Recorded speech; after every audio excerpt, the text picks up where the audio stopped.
अस्सलाम वालेकुम। वालेकुम अस्सलाम। शहीन शाह अफरीदी का फर्स्ट कप्तान मैच हुआ ओके, हाँ, हाँ, हाँ, हाँ। हुआ था।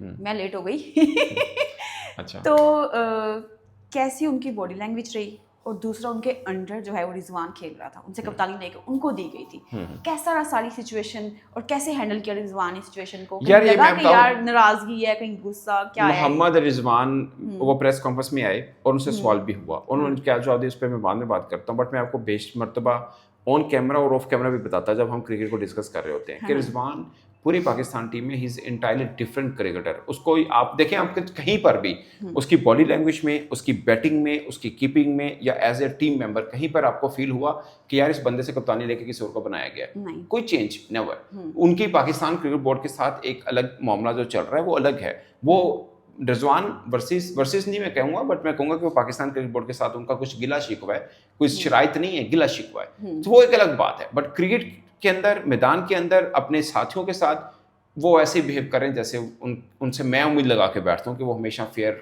और दिल के साथ चलते हैं। तो वैसा ही उन्होंने किया। पूरी मैच देखें, एकदम फ्लो के साथ लगा, कहीं नहीं लगा कि मूड नजर आ रहा है, ऐसी कोई बात नहीं। अमूमन कम ही होती, प्रोफेशनल क्रिकेटर में ऐसा होता भी नहीं है। अब वो प्रेस कॉन्फ्रेंस में आए तो उनसे यही सवाल हुआ कि आप कप्तान नहीं हैं, शहीन है, तो मतलब आप क्या कहना चाहेंगे?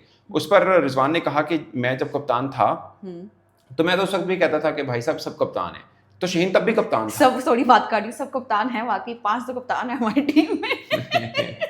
नहीं, उनका मतलब है कि यार सभी हाँ, मतलब डिसीजन में सबकी मेरे साथ डिसीजन शामिल होते हैं, तो हाँ। कोई बात नहीं है, सभी कप्तान। तो उन्होंने बोला शहीन तो पहले भी कप्तान था, जब मैं था तब भी वही कप्तान है, कोई मसला नहीं है। और फिर उन्होंने बोला कि मैं जब मैं खेल रहा हूँ तो मैंने अपना वैसा ही एक्ट किया है जैसा मैं बतौर कप्तान करता था। वो कहने का मतलब ये था कि वो फील्डिंग के अंदर भी, क्योंकि कीपिंग की पोजीशन ऐसी होती है, मेरा ये मानना है कि कीपर की पोजीशन ऐसी होती है कि 10 फील्डर के ऊपर नजर भी रखता है, वो शायद गेम को ज्यादा बेहतर असेस भी कर रहा होता है, क्योंकि बॉल भी उसके सामने, देख रहे हैं मिड ऑफ पे खड़ा होता है, उसको बॉल बैट्समैन को रीड थोड़ा मुश्किल रहता है। तो वो कीपर थोड़ा शायद बेहतर आसानी से, उसको पता होता है बॉल पिच कहाँ पे और सब मामला। तो वो फील्डिंग भी थोड़ा सा वो इन्वॉल्व था फील्डिंग के अंदर भी। और शहीन ने भी इसको माइंड नहीं किया कि भाई मैं कप्तान हूँ, तुसी हुन नहीं गए हैं। उन्होंने भी उसके साथ वो कहा ठीक है, अगर रिजवान कर रहे हैं तो नो प्रॉब्लम। तो अब इन दोनों की आपस में अच्छी बाइंडिंग है, रिजवान और शहीन की। नहीं, तो इसमें एक बात ये भी बनती है, जब शहीन को हटा के बाबर आजम को लगाया गया था तब भी आपस में जब नहीं ऐसा कुछ हुआ था तब भी इनकी अच्छी बाउंडिंग थी, लेकिन जब भी कप्तान शिफ्ट हुए, चेंज हुए, तो फिर हमने देखे कि टीम में तोड़फोड़ भी हुई है, नाराजगियां भी चल रही हैं। यार बाबर और शहीन का जो मैटर था ना वो कुछ डिफरेंट था। वो कई जगहों पे ना फिर बाबर भी माने कि उनको नहीं कप्तानी लेनी चाहिए थी। और मैं एक बात बताऊं आपको, अभी शहीन को भी नहीं लेनी चाहिए थी। असल में शहीन के साथ भी ज्यादती हुई।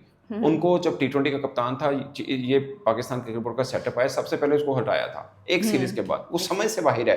उससे ये कहा गया कि वर्कलोड मैनेजमेंट के तहत, यानी सारे मैच तो नहीं खेल सकता, इसलिए हमने इनको कप्तान से हटा दिया। हाँ, अगर ऐसी बात वहाँ से मान भी टीम ली जाए, अगर मान भी ली जाए, तो जो नहीं खेलेगा वो नए कप्तान कप्तानी कर लेगा, इसमें क्या? अभी भी तो वनडे का कप्तान है। हाँ, असल पहले में T20 पाकिस्तान से में, हटाया है ना। हाँ, वो T20 से हटाया था, अब वनडे का बना दिया, 20 ओवर से हटा दिया कि ओवरलोड 50 पे है, लगा दिया। 50 पे लगाया। अब पाकिस्तान में क्या है भाई साहब, आपको कौन पूछने वाला है? और इनको तो बिल्कुल ही कोई नहीं पूछने वाला। सो हाथी है, बच्चा दे अंडा दे, किसने देखने। सो ये वाला प्रॉब्लम है। बट मुझे ये अच्छा लगा कि रिजवान का जो बिहेवियर था दैट वाज वेरी कूल, बहुत कूल, काम, और पूरे कोऑपरेटिव कीपर के तौर पर जैसे वो हमेशा मैच में नजर आते हैं, एक्टिव और चीज़ें करते हुए, तो वो थे। उन्होंने बोला कि शहीन तो मेरे पहले भी कप्तान है, जब मैं था तब भी वो कप्तान था, कोई मसला नहीं है, इन सब खिलाड़ी कप्तान होते हैं। और उन्होंने बोला कि मैंने अपनी चीज़ें वैसे ही अपनी इन्वॉल्वमेंट रखी मैच में जैसे मैं एज ए कैप्टन रखता हूँ, और वाकई उन्होंने ऐसा किया। बड़ा पन है भाई उनका। हाँ। बहुत हिम्मत चाहिए होती है ये सब करने के लिए। अच्छा। बिल्कुल। रिजवान की परफॉर्मेंस पे बात करते हैं। आज उनकी परफॉर्मेंस कैसी रही?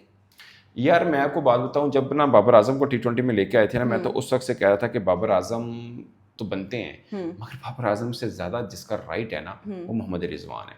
ये लोग असल में पता क्या होता है ना, वो घनी छाओं जो ज्यादा दरख्त दे रहे हैं ना, तो उसके ऊपर सब आते हैं। मिसाल के वर्ल्ड कप 2023 से लेकर अब तक सिर्फ पाकिस्तान की तरफ से सबसे ज्यादा रन मोहम्मद रिजवान के हैं। ठीक है।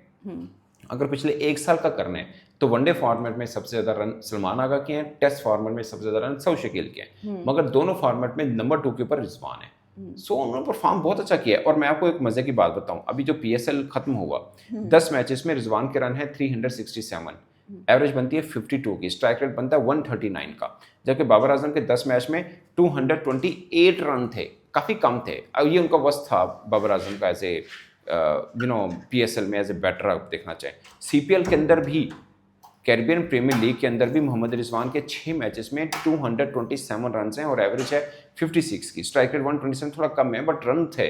तो इनकी परफॉर्मेंस अगर T20 में भी देखा जाए तो बाबर से थोड़ी बेहतर है। इवन के प्रेस कॉन्फ्रेंस उनसे सवाल भी हुआ कि आप बाबर तो आ गए हैं, आप नहीं आए। उन्होंने बोला जी आप गलत बंदे से सवाल पूछ रहे हैं। रिजवान ने कहा ये सवाल तो आपको पूछना चाहिए सिलेक्शन कमेटी से, मतलब मैं क्या कह सकता हूँ, सही एज ए क्रिकेटर क्या वो परफॉर्म कर सकते हैं, वो कर भी रहे हैं, वो वाइट बॉल के अंदर परफॉर्म कर रहे हैं, रेड बॉल में भी कर रहे हैं। बट हमारे यहाँ चूंकि प्रेशर बाबर का ज़्यादा बना और क्रिकेट बोर्ड कहता तो है हम प्रेशर को हमारे कान नहीं धरते, वो साइन कान धरवा लेते हैं और कान धरे भी गए, सिलेक्शन कमेटी ने उनको शामिल किया, जो कि अच्छी चीज़ है। बट मुझे लगता है कि अगर रिजवान को भी कर लें आपकी टीम बेहतर हो जाएगी। आप श्रीलंका में खेलने जा रहे हैं वर्ल्ड कप, आपके लिए बेहतर रहेगा। बाबर ने 150 कर दी, सब लोगों ने उम्मीदें लगा दी, उसके बाद फिर आज क्या हुआ, ये क्या हुआ यार? कोई बात नहीं, बाबर आजम के कोई बात नहीं, क्या क्या करके जब साइमी यू की बारी आती है उस पर इतने अंडों के सब लोग कहते हैं यार साइमी यू को बाहर निकालो, साइमी यू को। बाबर आजम इतना बड़ा नाम है, बार बार मुसलसल ऐसी चीज़ हो ही जा रही है। 150 के बाद तो फिर उस पर भी तो बात बनती है ना। नहीं 150 के बाद का क्या मतलब है? हाँ।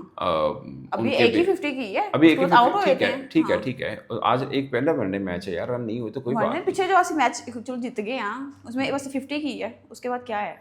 हाँ तो उनकी बारी भी 2 ही मैचेस में एक तरह से। मैंने एक बात मैं देख रही थी आज मैच, मुझे लग रहा है जैसे हर कोई ना अपने आप को मनाना चाह रहा है ताकि हमारी अगली जगह बन जाए, हमारी जगह बन जाए। हर किसी स्ट्रगल में किसी तरह से रन लेने, वो प्रेशर में आके कुछ कोई शॉट मारना, कोई कुछ मारना। यार मैं इस बात को ना रद्द नहीं करता, मैं आपको छोटी सी बात बताता हूँ। साइमी यू पे बहुत दबाव है, अगरचे वो T20 2 मैच में अच्छी बैटिंग कर गए, इवन फखर पे है दबाव, माहौल अब ऐसा बना हुआ है थोड़ा सा, ठीक है, शक्लों से लग रहा था। हाँ सही कह रहे हैं। बाबर आजम के 80 इनिंग्स हो गए विदाउट 100, ठीक है। वनडे में वो पाकिस्तान के सेकंड नंबर पे आते हैं सेंचुरियन पॉइंट ऑफ व्यू से।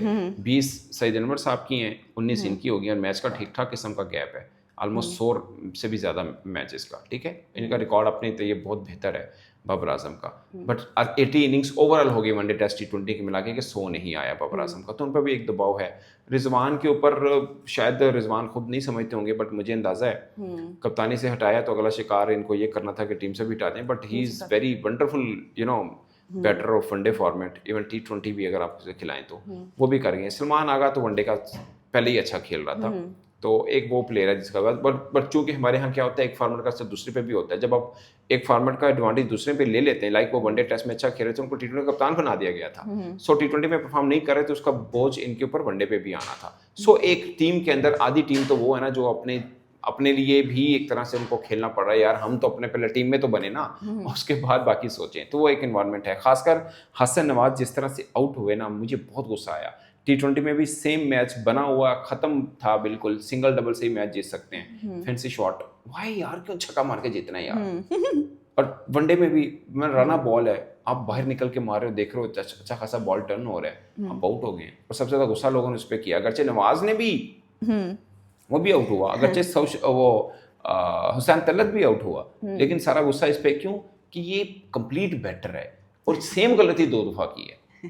सो ये मैटर है, गलतियों से सीखने के बजाय वही गलती बार-बार रिपीट कर रहे हैं, पता नहीं कहते पहले सही नहीं बजा हूं, बात जाएगा। जैसे सलमान अली के बारे में बात कर लें क्योंकि वो वही हमारे कप्तान है अभी। वो वनडे के तो नहीं है ना, T20 वनडे के नहीं, लेकिन है तो कप्तान। बट T20 में आपको बता चुका हूं पिछले 1 साल में अगर वनडे फॉर्मेट में सबसे ज्यादा रन किसी ने किए हैं तो सलमान आ गए। असल मैं बताऊं 2-3 खिलाड़ी ऐसे हैं जो ओवरऑल अच्छा खेले 1 साल में, ये बात मैं सिर्फ इसलिए कर रहा हूँ और आपने भी क्यों पूछा मैं जवाब दे देता हूँ।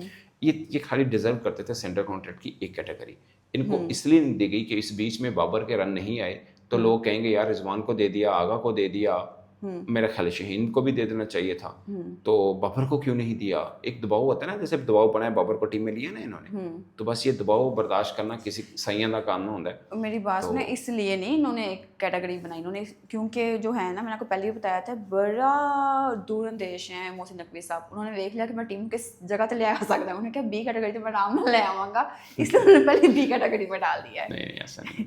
अच्छा तो रन्स मैटर करते हैं, A+ उनको A ग्रेड में डाल सकते थे कैटेगरी में। यार गलत किया था खिलाड़ी, जो अच्छा खेले ना, टीम नहीं जीती नो डाउट, खुद को गुस्सा है, नहीं तो ओवरऑल रिकॉर्ड देखें बाबर आजम का तो भी उनका हक बनता है कैटेगरी का। बाबर आजम को मेरी बात सुनिए, बाबर आजम की अगर ओवरऑल देखा जाए ना तो इस साल में रन नहीं आए, मान लेता हूँ, मगर 100 नहीं आए, रन आए हैं फिर भी, हाँ जी, लेकिन मैं फिर भी मान लेता हूँ। मुझे लगता है कि अब जरूरत है कि क्रिकेट बोर्ड उसके साथ खड़ा होता है कि यार रन नहीं भी आए, हमारा स्टार प्लेयर है, हम इसको एक कैटेगरी ही देंगे। तो वो प्लेयर को भी कॉन्फिडेंस होता है। जैसे आप कहते हैं ना, चेयरमैन साहब कहते हैं यार टीम खेलने गई है, उम्मीद रखें। भाई उम्मीद कैसे रखें? आप ही नहीं रखी, आपने उम्मीद रखने दी हम तो रखते हैं, आप नहीं रख रहे हैं। और रिजवान ने परफॉर्म किया हुआ वनडे टेस्ट दोनों में, T20 तो सिर्फ 4 मैच खेले आफ्टर T20 वर्ल्ड कप उन्होंने, तो रिजवान भी बनते थे, अगेन आगा भी बनते थे, ये 3-4 खिलाड़ी थे जो बनते थे। लेकिन हमने टीम लेकिन क्या कह सकते हैं, टेस्ट का कप्तान डी कैटेगरी में है, अब क्या की रो रहे हैं, कितने रोइए। सो अजीब किस्म का तमाशा। लेकिन हमने उनका मोरल इतना डाउन किया ना कि वो हमारे जो है ना प्लेयर्स उठ ही नहीं रहे हैं, असल बात ये है। यार प्लेयर्स ना उठने की वजह बहुत चीज़ें हैं, बहुत चीज़ें सबसे हैं। मेन वजह है पाकिस्तान क्रिकेट बोर्ड का इन्वायरमेंट। इसके ऊपर एक लंबी डिटेल हो सकती है, आप इस पे मेरे साथ लंबी चौड़ी डिस्कशन करें, आपको मज़ा आए। मैं एक एक चीज़ बताऊँ इसके ऊपर करते हैं, ठीक है, ठीक है, इन्वायरमेंट के ऊपर Okay. Next. Okay, take care, अल्लाह हाफिज़। मैं